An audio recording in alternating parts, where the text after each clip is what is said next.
When did you start blogging? And how did you start blogging? It was October of 2013. October 2013. Yeah, and my wife had come to me and said, honey, I love you, but you can't keep telling only me about these things. Like, I need you to have an outlet it's not just explaining it all to me. I thought you were going to say, I love you, but I wish you'd start blogging.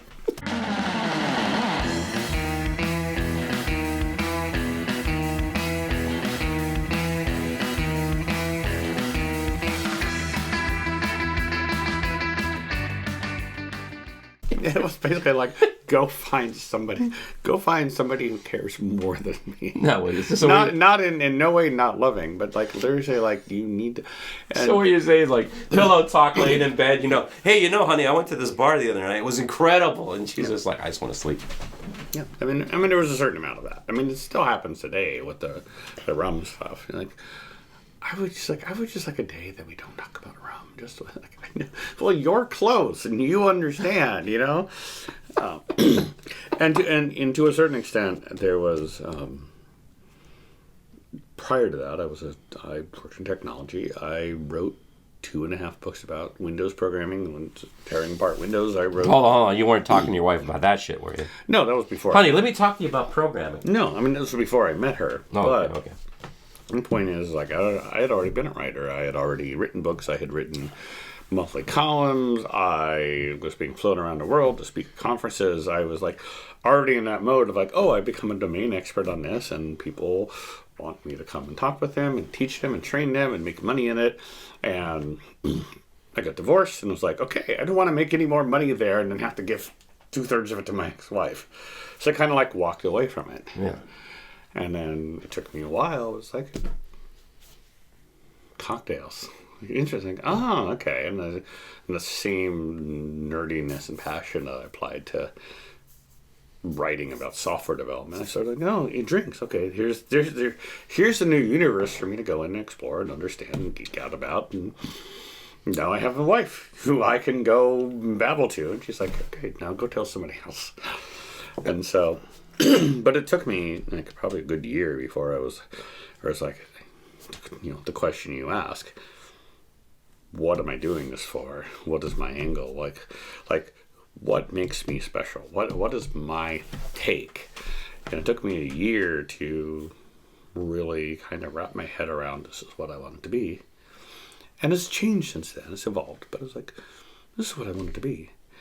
And a while longer to go, like, what's the name? And Cocktail Wonk came to me one night. I couldn't sleep. I was like, I love cocktails. And it was before the rum had taken over everything. It was like, I love cocktails. It's before the rum took over. Yeah, it's true. I mean, rum took over everything. Yeah, we're drinking rum right now. Yeah, exactly. Cheers.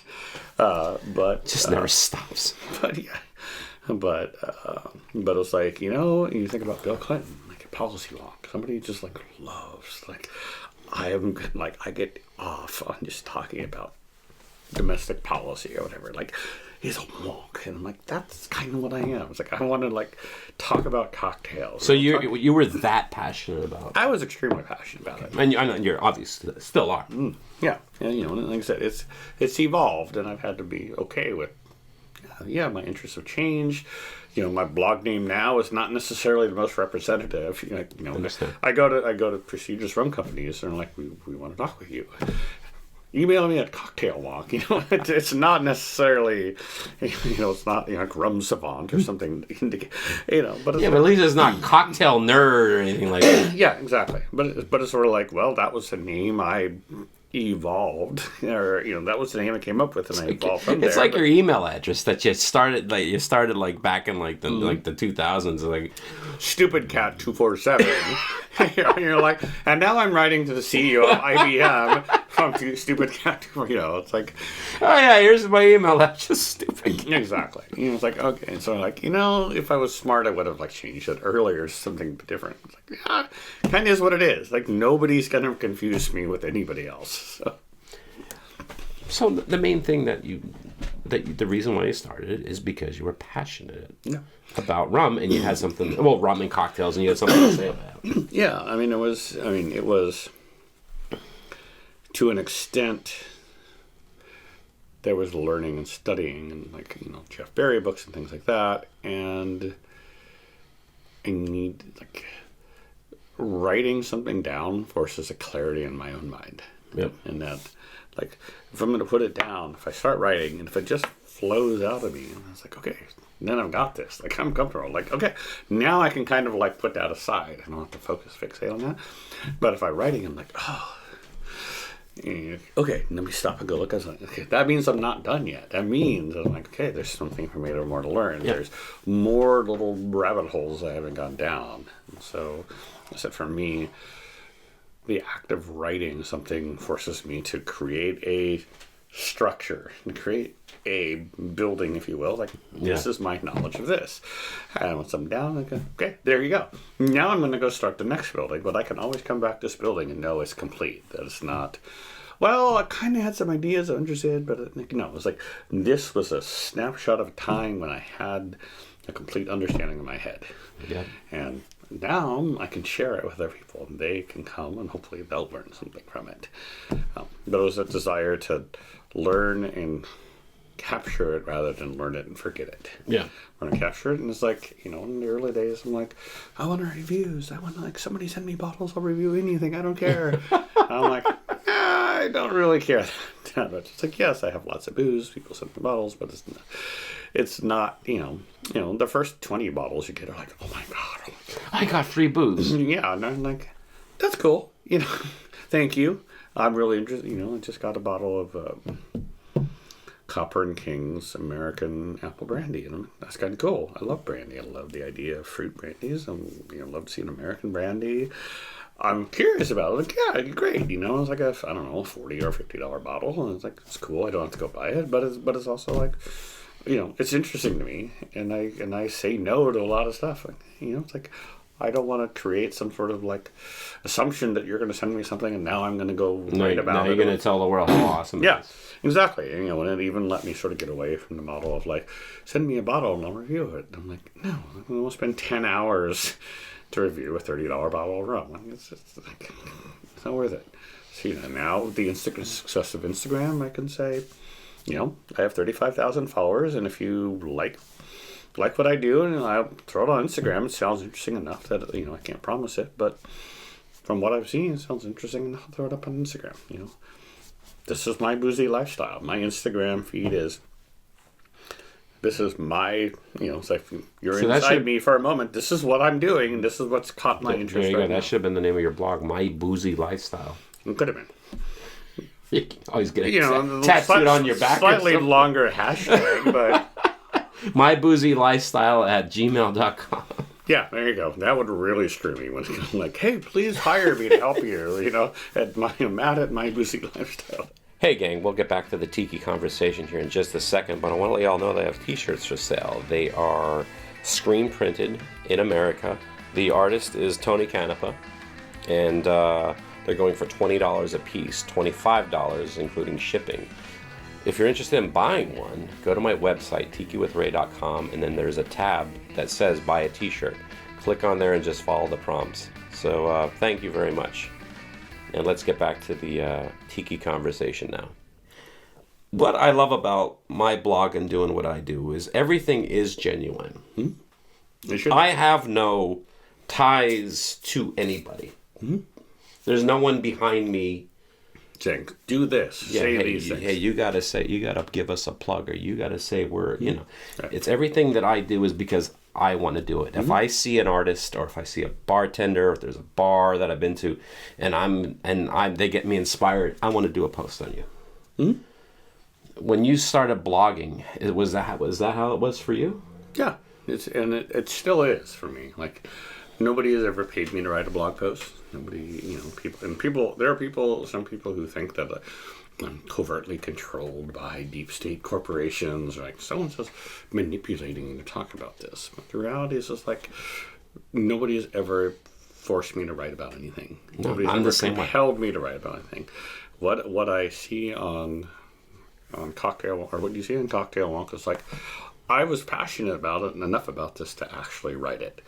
And over time, my blog posts, were like, went from being short, whatever, and sort of like threw it together in 2 hours in an evening to like, now they become these, some of them become these like grand opuses of like 5,000 words. And people give me shit about how long they are, but it's like, okay, I'm not going to do a blog post unless I'm going to do it well, and it's going to be something that like I'm going to be proud to share 5 years from now.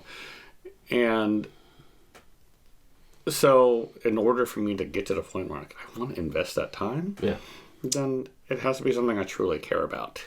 If it's like, oh, we'll give you $100 to write about this tequila, I'm like, yeah, like $100 would be nice, but I don't really, I'm not passionate about it. It's not going to feel organic. It's not going to feel the way I wanted to do it. So, and when I've sort of graduated to working with other companies or helping consulting or whatever sort of other monetary opportunities for compensation that are not directly tied to sponsored posts or things like that, is I said, like, the blog remains pure. The blog remains, this is what I like. This is like nothing else on there that I'm not going to stand behind. Nothing I'm going to be embarrassed to be shared out in 5 years. This is what I love to do. And there are topics, great examples. I did a post on the pineapple press at the West India docks. Okay. It was some. That's very specific. Yeah, it was but it was some historic research I had done, and after writing the sort of the British rum history book for Ferrand, I'm still passionate about the subject, even though like I've wrapped up everything into a nice bundle and I've handed it to you to make into a book. I still love the subject. And I kept reading and researching and like, one day, holy cow, what is this? I've never seen anything about a pineapple press for squeezing pineapple to add pineapple juice to rum to sweeten it, but only for export. And I'm like, that's really cool. And I can go like, nobody's going to pay me to write this. I can go to all the magazines that I know about. Nobody's going to pay. Nobody's going to say, like, this is too weird. Like, this is batshit. Like, why would we publish this? Why would we? Like, okay, I don't care. I can still publish it on my site. Like, this is my, like, I don't care. This is what I'm going to write about, and nobody can tell me otherwise. Like, if I want to write for publication, then yeah, I got to Punch, or I haven't written for Daily Beast, but imagine Daily Beast or Imbibe or Bevy or any publication. You have to go to them and say, I want to write about this. And you have to go yes or no and negotiate. Have you ever done that? Have you ever written for another blog? Yeah, I mean, not for another blog. I've written for... Or another magazine or something. How does that work then? Do they tell you what you're going to write? No. It's a negotiation. They will, like, you may approach them, they may approach you, but in general, it's more often than not, it's the pitch. Like, I have an idea. I think this will be a cool article. I think somebody might pay me for it. And what's the appropriate forum for it? Yeah. I think this sounds like a Punch article. I'm going to write up a little proposal. This is what I want to talk about. This is why it's cool. Go to Punch and say, hey, I think you should let me do this. And we talk about, the payment and deadlines and all that kind of stuff. And maybe Punch says no. And I go, well, how about go to this other company? For example, Bevy, I have kind of a monthly column. It's still sort of a column. When I have something that sort of slots into their readership, I'm like, oh, that's cool, and it kind of fits into what the Bevy column is about. Rum Porter, I've written for them. It's sort of like, what's the appropriate, like, if a topic comes to my mind and I say, this is cool, and I think it actually might be interesting in one of the array of publications I write for, like, approach them and say, hey, are you interested in this? Sometimes they come to me. Sometimes like, hey, we would love an article about this. Can you do this? Sometimes they say yes, and sometimes they say, not really what I'm passionate about. What determines whether or not you're going to, okay, I want to use this for my own blog, or I'm going to use this? I mean, it's to a certain extent, it's a general sense of knowing publication, knowing what their reader base is, knowing the editors, what are they going to be okay with? And a publication like the Daily Beast is more willing to go into esoteric history or sort of like geekier understandings of a particular spirit. They're more willing to go a little bit longer form. Other publications are like, we want no more than 500 words, and we want it, brain dead, simple, introductory. I'm like, okay, like, all right, so most of my stuff doesn't lead to a tilt towards introductory stuff. It's like, and there's, sometimes there's something like the unabridged Jamaican GI, the geographical indications. I'm like, nobody's going to pay me to write that, but it needs to be written. Like, this is information nobody has. It needs to be out there. It's going to further discussion about rum. It's not out there yet. I can be the person who puts it out there. Nobody's going to pay me for it. It goes in Cocktail Wonk, because that's my outlet because I'm the editor of Cocktail Wonk, and I get to decide what goes out there. So Cocktail Wonk may be a complete mismatch of topics, but they're all things that I'm passionate about. Like with Tiki and stuff like that, like I just think Tiki's cool. Mm-hmm. In my mind, it's like, wow, this is so cool. And I want to show, anyone who's willing to read what I got to say, hey, check this out. I think this is... Right. Go to this place because I think it's cool. These drinks are great. Go here, Right. And I think with you, it's that same passion. You're like, hey, I want to write about this stuff because I like it. Mm-hmm. Right. And there is no alter ego. There is no alter ego. There is no ulterior motive for you to do it. Yeah, it's like... I love Jamaican rum. I love funky Jamaican rum. How does this plantation Jamaica? Why does it taste like this? What makes it a Jamaican rum? What is a history?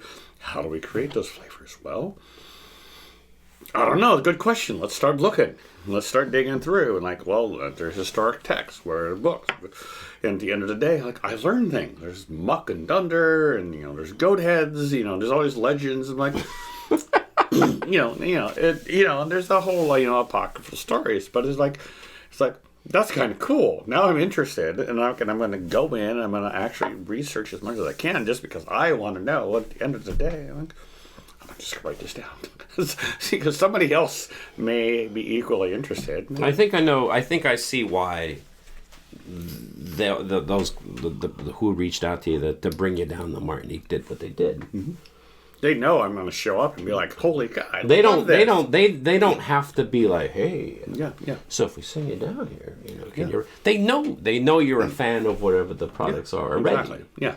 They don't have to sell you on that because they know you're into it. Yeah, I'm going to be interested, and whatever I create is going to be organic. Works for them, works for me. I went down to Martinique, and I came away like, wait, they have a GI. Now I want to know what that GI says. And it's written in French. I don't read French, but damn it, I want to know. People say that's allowed in GI or not allowed in GI. Well, shit, I want to read this for myself. Okay, let's go find the GI. Let's translate it. What have we learned? Okay, well, shit, now I've figured this out. Let's write it down. Did you ever think when you first started blogging that you would be getting flown down to... I would...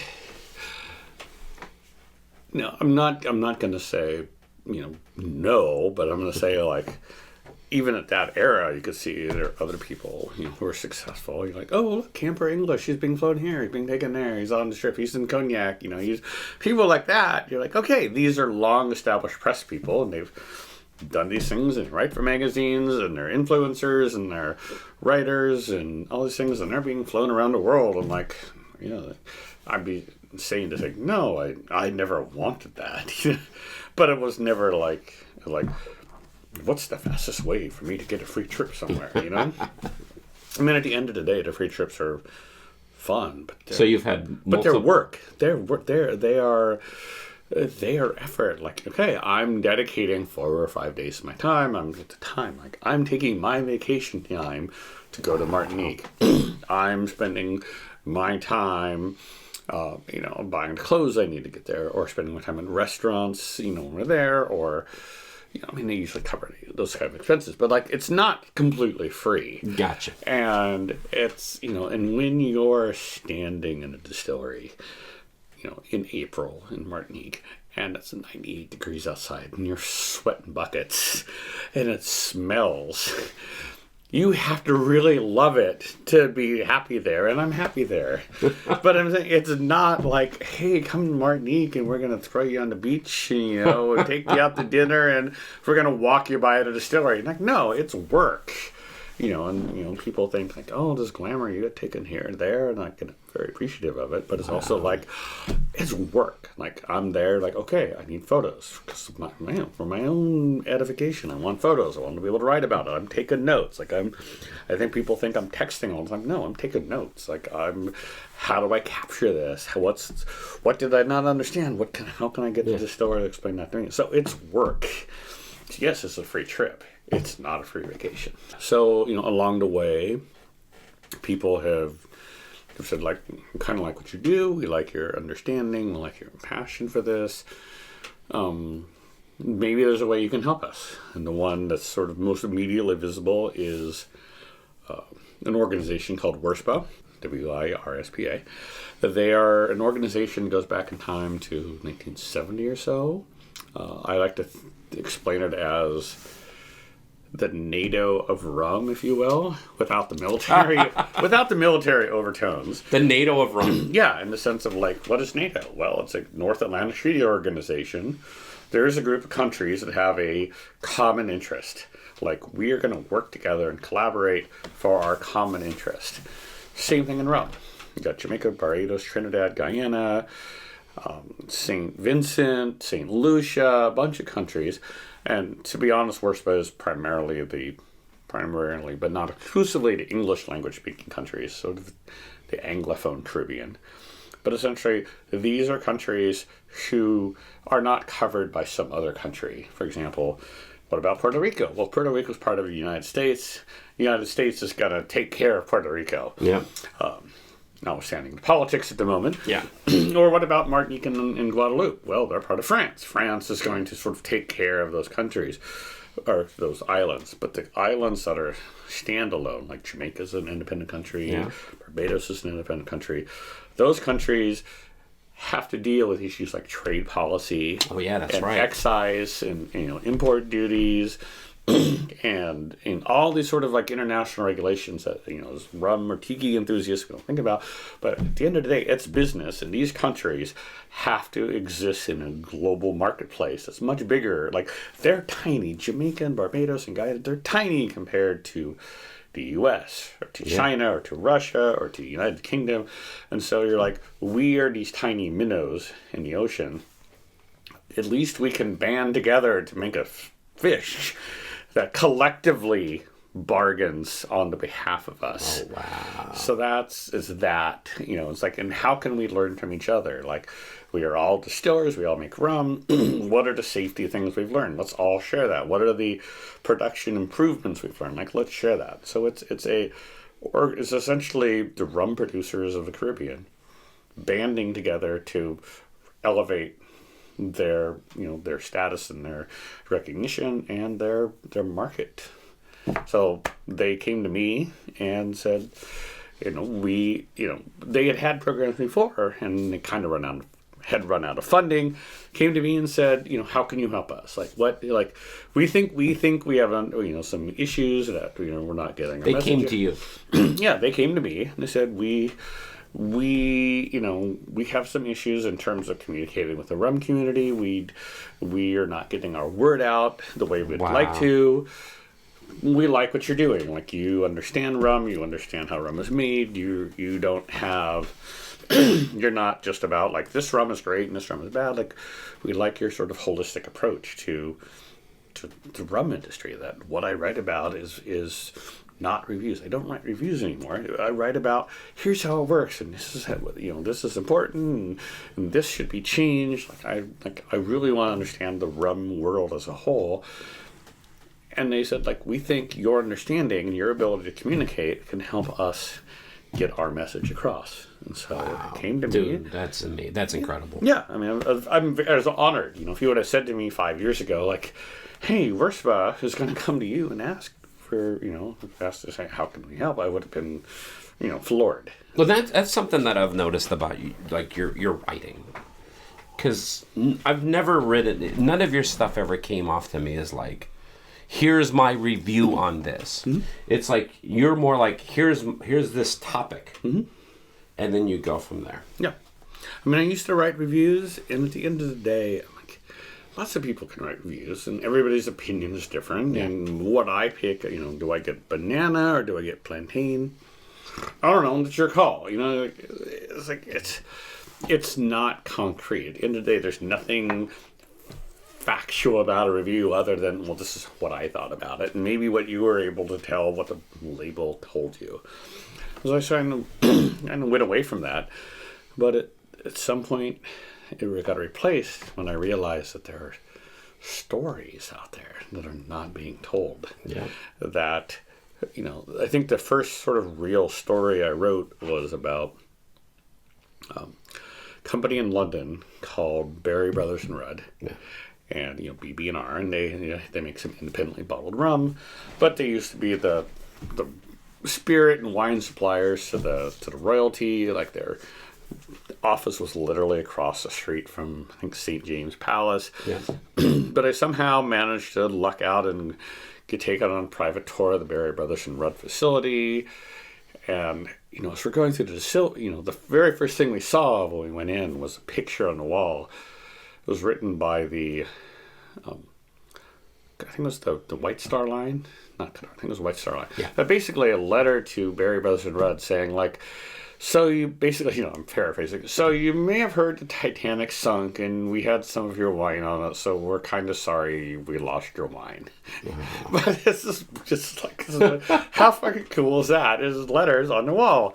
And then we go down to the basement and you're like, oh, that's the room where Napoleon III, I think it was Napoleon's grandson. Like, this is basically when he was in exile. This is where his shadow court was. Like, this is basically like the shadow of government of France was being run out of this room right here.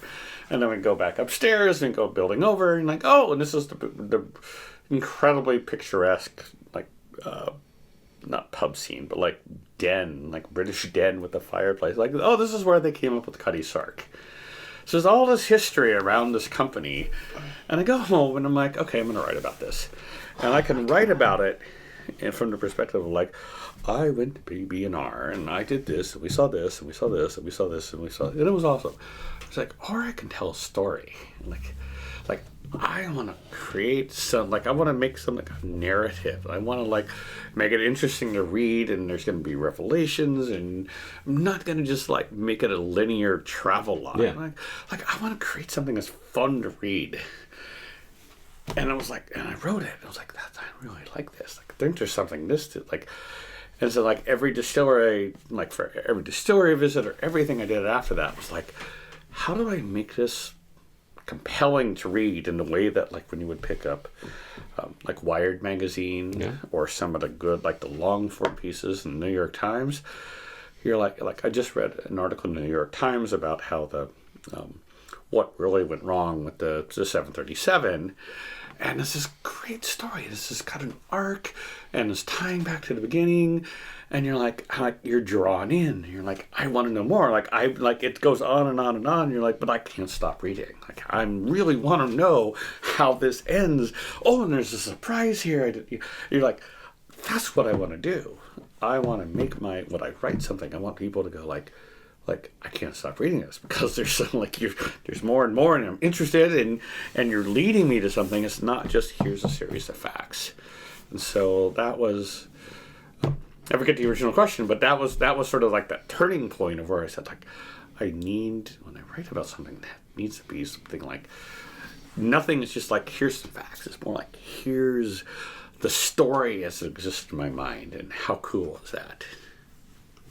Is everything that you were just saying it's like I just had like a giant revelation here, and this comes to this applies to anything: books, movies, music, food, drink. The idea is to create something that the only place you're going to get that is here. You know, there's certain places where like, well, if you want this particular cheeseburger, you got to go here. You want a raised mistake at the Tiki Tea, you got to go to the Tiki Tea. Right. And that is it. That is exactly what it comes down to. Right. If you want it, like, if you're going to do something and create something that, if someone wants to read something that you would write, Cocktail Wonk, Matt, Pietrek, the only place they're going to get that is you. You're the only person who's going to write those stories. Yeah. I'm not creating content. I'm creating experiences. I'm creating, like, I've drawn you in. At the end of it, you will realize, I learned something. But you're like, damn, that was a fun read. Like, that was engrossing. That was an experience. That's what I'm after.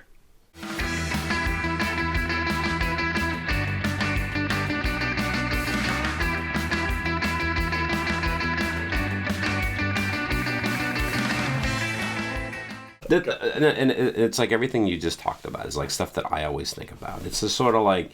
I'm paying attention. I'm just adjusting my hearing aid. Go on. Okay. Yes, to adjust his hearing aid. Yeah, okay. Go on. No, I'm cool.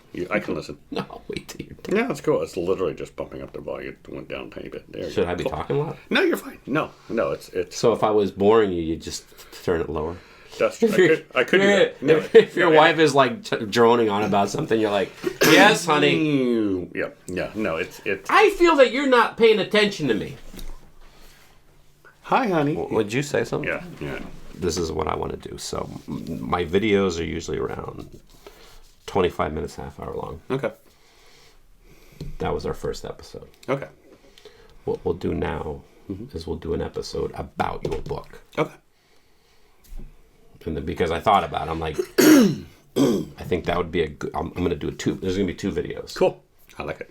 There's going to be one... Essentially, this one was going to be... This is like Matt and Ray babble about industry. Like No. This is more about Cocktail Wonk. Yeah. And your rise. Right. Now, the next one is going to be... The fall. No. The book. Hey gang, this is Tiki with Ray, and I just want to say thank you very much for checking out my video. I hope you enjoyed it. And if you want to see more episodes, click on the subscribe button. And if you liked the video, give it a like. That would mean a lot to me. And if you have any comments or suggestions, please leave a comment in the comment section below.